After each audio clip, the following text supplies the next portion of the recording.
আপনি আমার শিক্ষক, আপনি আমার সাথে কি করছেন? একবার ভেবে দেখেছেন? শিরোনাম বাদ দিয়ে মূল গল্পটা শুরু করি। আমার বাবা আমাকে পড়ানোর জন্য একজন লজিং মাস্টার রাখলেন। সেই লজিং মাস্টারের নাম সুবোধ। আমি ক্লাস 9-এ। আর আমার ভাই 7-এ পড়ে। আমরা মাস্টারকে দাদা বলে সম্বোধন করতাম। মাস্টারদা আমাকে ঝর্ণা আর আমার ভাইকে রাব্বি বলে ডাক। মাস্টারদা পড়ালেখায় খুব ভাল ছিল। তার সুনাম অনেক ছাত্রছাত্রীদের মুখে। আর তাই তো বাবা সেই মাস্টারদাকে আমাদের বাড়িতে লজিং রাখলেন। আমার মা মাস্টারদাকে বললেন, আপনি নিজের পরিবার মনে করে আমার ছেলে মেয়েদের পড়াবেন। আর তাই মাস্টারদা আমাদেরকে ভালোভাবে বুঝিয়ে বুঝিয়ে পড়াতেন। আমাদের প্রতিদিনের পড়া যতক্ষণ না শেষ হতো, ততক্ষণ মাস্টারদার নিজে পড়া পড়তেন না। আমাদের ছুটি দিয়ে তারপর তিনি নিজে পাঠে মনোযোগ দিতেন। মাস্টারদার সহযোগিতায় আমি ভালোভাবে এসএসসি পাস করে কলেজে উঠলাম। আর আমার ভাই রাব্বি 10-এর নিচে থেকে প্রথম স্থান অধিকার করল। আমাদের রেজাল্ট এত ভালো হয়েছে যে আমাদের মা বাবা মাস্টারদের প্রতি এত বেশি আন্তরিকতা সৃষ্টি হয়েছিল যে মাস্টারদা আমাদের পরিবারের একজন খুব গুরুত্বপূর্ণ ব্যক্তিত্বে পরিণত হল। পরিবারের সব কাজকর্ম মাস্টারদার পরামর্শ ছাড়া হতো না। আমার বাবা বিমান বাহিনীতে চাকরি করতেন, তাই তেমন ছুটি পেতেন না।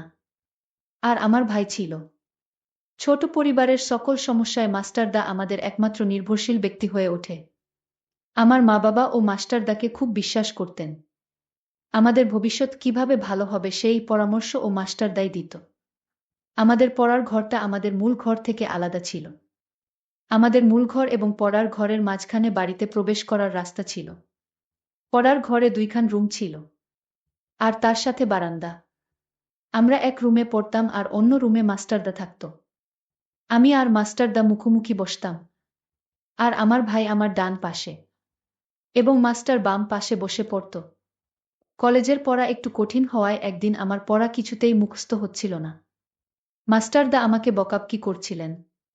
আর বলছিলেন সারা রাত বসে থাকবে, যতক্ষণ না পড়া শেষ হয়। আমার ভাইয়ের পড়া যখন শেষ, কিন্তু আমার জন্য তাকে বসিয়ে রেখেছে, তখন আমার বাবা বাড়িতে ছিল। মাস্টারদার বকাবকি দেখে আমার ভাইকে বল, রাব্বি তুমি চলে এসো। তোমার দিদির লেখাপড়া এখনো শেষ হয়নি, তাই তোমার দিদি পড়ুক। বাবার কথা শুনে ভাইরা মাস্টারদাকে বলল, তাহলে আমি আজকে যাই মাস্টারদা। মাস্টারদা তাকে ছুটি দিল। আমাকে আরও 3 ঘন্টা ধরে রেখে সম্পূর্ণ পড়া আদায় করে ছুটি দিল।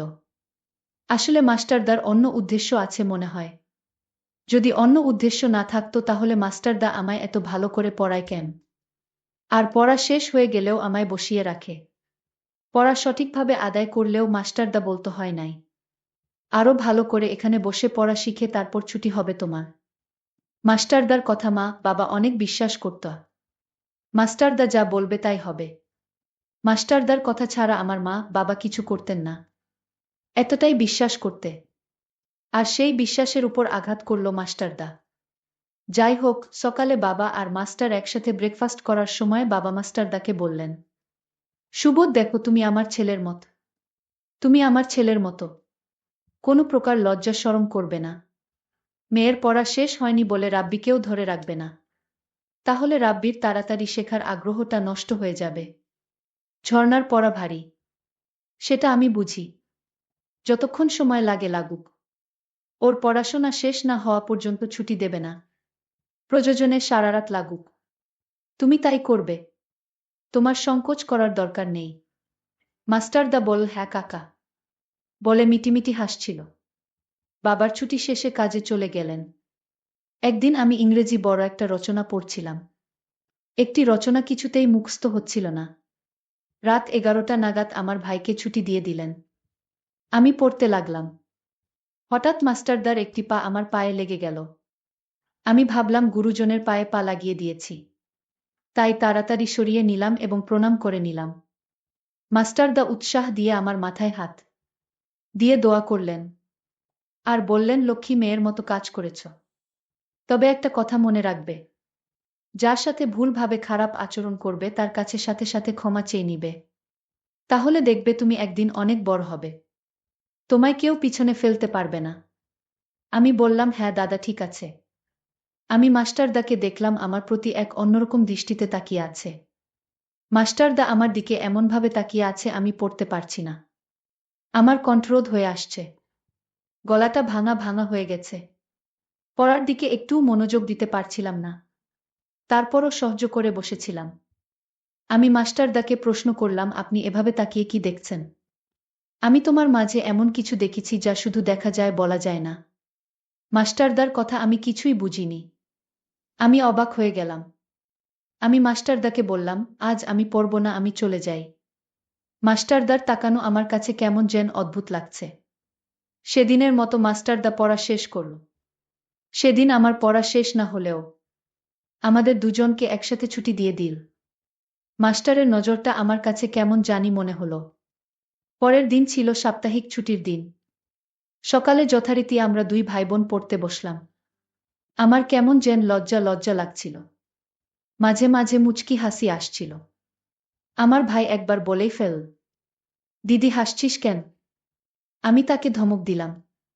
সাথে সাথে মাস্টার তাও একটু থামতে রাব্বির কথা বন্ধ করে দিল। আমি হাঁপিয়ে বাঁচলাম। এর মধ্যেই আমার কলমের কালি শেষ। আর কলম ছিল না।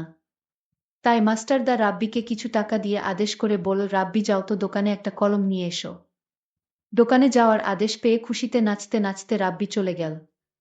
রাব্বি চলে যেতেই মাস্টারদা রাব্বির পেন্সিলটা আমাকে দিয়ে অঙ্ক বোঝানোর বাহানা নিয়ে আমার পাশে এসে বসল। আমি অঙ্ক করছিলাম। কিন্তু আমার মন ছিল মাস্টারদার উপর। রাব্বি চলে যাওয়ার পর মাস্টারদা আমার সাথে এক অদ্ভুত আচরণ করার চেষ্টা করল। আমি বললাম, মাস্টারদা আপনি আমার শিক্ষক, বাবার সমতুল্য। আপনি এমন করবেন না। এমন সময় রাব্বি ঘরে এসে হাজির।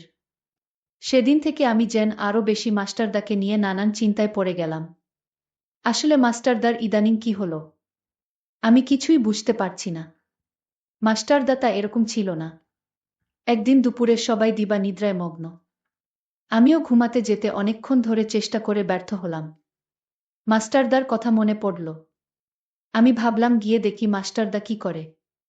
উকি দিয়ে দেখলাম কি করছে। দেখি মাস্টারদা ঘুমায়নি। বরং আমাকে দেখা মাত্রই চমকে উঠল। আমি চারিদিকে তাকিয়ে দেখলাম। মায়ের ঘরে গিয়ে দেখলাম গভীর ঘুমে ঘুমিয়ে আছে। তারপর চুপি চুপি মাস্টারদার রুমে গেলাম। আমি মাস্টারদার রুমে গিয়ে মাস্টারদাকে ডাক দিয়ে তুললাম। ডাক দিতেই মাস্টারদা ঘুম থেকে উঠে পড়ল। আসলে মাস্টারদাও ঘুমায়নি। মাস্টারদা জেগেই ছিল। আমি মাস্টারদাকে বললাম, আপনি এত রাত হলো ঘুমান না কেন? মাস্টারদা বলল, আমার ঘুম আসছিল না। মাস্টারদা তখন আমায় বলল, তুমি এত রাতে আমার রুমে কেন? মাস্টারদা, আমি আপনার রুমে এসেছি একটা প্রয়োজনে। মাস্টারদা বলল, কি প্রয়োজন? সে তখন আমায় বলল, আপনি ওই দিন আমার দিকে তাকিয়ে কি দেখছিলেন? আপনি বলছিলেন সেটা শুধু দেখা যায় বলা যায় না। মাস্টারদা আমার কথা শুনে অবাক হয়ে বলল, সেটা তোমাকে এখনই বলতে হবে। যাও তুমি এখন তোমার রুমে গিয়ে ঘুমাও। তোমার মা দেখলে বকা দিবে। আমি তখন মাস্টারদাকে বললাম, আপনি এখন আমাকে একটা অঙ্ক বুঝিয়ে দিবেন। রাত প্রায় 2টা বাজে, এই মুহূর্তে লেখাপড়া মাথায় কাজ করবে না। কাল সকালে আমি বুঝিয়ে দিব। আমি মাস্টারদাকে বললাম, যদি অঙ্ক না বুঝান তাহলে আপনি আমার দিকে তাকিয়ে কি দেখলেন সেটা বলেন। আপনি তো বললেন সেটা দেখা যায় বলা যায় না। আমি এটার উত্তর না শুনে আমি কিছুতেই আপনার রুম থেকে বের হব না। আমি মেয়েটার এমন দেখে আমি আশ্চর্য হয়ে গেলাম। আচ্ছা, তুমি তো কোনদিন এমন করো না। আজ কি তোমায় ভূতে ধরেছে নাকি? আমি মাস্টারদাকে বললাম, মাস্টারদা আপনি যেদিন আমার দিকে তাকিয়ে কি দেখেছিলেন? আর বললেন এটা দেখা যায় বলা যায় না। আমি যেদিন এই কথাটা আপনার মুখে শুনলাম সেদিন থেকে আমি ঠিকমতো ঘুমাতে পারছি না। আমার বারবার জানতে ইচ্ছা হয় কি এমন জিনিস আমার মাঝে আছে। দেখা যায় কিন্তু বলা যায় না। আজ রাত কিছুতেই ঘুম আসছিল না। এই কথা ভাবতে ভাবতে আর তাই আমার ঘুম আসছিল না। আমি আমার ছাত্রীকে বললাম, শোন, আজ না কাল আমি সত্যি বলবো। এখন রাত অনেক হয়েছে, প্রায় ফজরের আয়ান পড়বে। তুমি যাও গিয়ে ঘুমাও। ঝর্ণা তার রুমে গিয়ে ঘুমিয়ে গেল। পরদিন আমার বাবা আসলেন, এসে মাস্টারদাকে ডাক দিলেন। আর বললেন, কেমন পড়াচ্ছেন আমার ছেলে মেয়েদেরকে? এবার কি তারা ভালো রেজাল্ট করতে পারবে? মাস্টার বলল, হুম কাকা, আপনি কোনো চিন্তা কইরেন না। ওরা এবার ভালো রেজাল্ট করবে, আপনি নিশ্চিত থাকুন। মাস্টারদার কথা শুনে বাবা কিছুটা আস্থা পেলেন। বাবা বাড়িতে 2 দিন ছুটি কাটিয়ে চলে গেলেন। পরের দিন আমরা মাস্টারদার কাছে পড়তে বসলাম। মাস্টারদা বললেন, আজ পড়া শেষ না করে কারো ছুটি হবে না। আমি আজ পড়া শিখে আসিনি। মাস্টারদা আমার ছোট ভাইয়ের পড়া আদায় করে নিয়ে বললেন, তুমি চলে যাও, তোমার ছুটি। রাব্বি তখন ছুটি পেয়ে চলে গেল। ঝর্ণা বলল, আমি তো স্যার আজ পড়া শিখিনি। আমি বললাম, কেন শিখনি? তোমার বাবাকে আমি কথা দিয়েছি তুমি এবং তোমার ভাই পরীক্ষায় ভালো রেজাল্ট করবে। আমার ছাত্রী ঝর্ণা বলল, মাস্টারদা আপনি আমার পড়ালেখার মনোযোগ নষ্ট করেছেন। আপনার জন্যই আমি পড়া শিখে আসতে পারিনি। আমি ঝর্ণার কথা শুনে বললাম, কেন, আমি আবার কি করেছি? ঝর্ণা আমার কথার উত্তর দিয়ে বলল, মাস্টার সেই কথার উত্তরটা পেলাম না। মাস্টারদা বলল, ও তাই, সেটার জন্য তুমি পড়া মুখস্থ করতে পারোনি। ঠিক আছে, আজ রাতে তুমি আমার রুমে এসো, আমি বলবো। তোমার উত্তর পেয়ে যাবে। মাস্টারদাকে আমি বললাম, আপনি এখন বলেন, আমি রাতে আসতে পারবো না। মাস্টারদা বলল, এই কথা আমি এখন বলতে পারবো না। আজ রাতে বলবো। যাও, এখন তোমার ছুটি। মাস্টার এমন কথা শুনে আমার অনেক রাগ হলো। কি এমন কথা দিনে বলা যাবে না?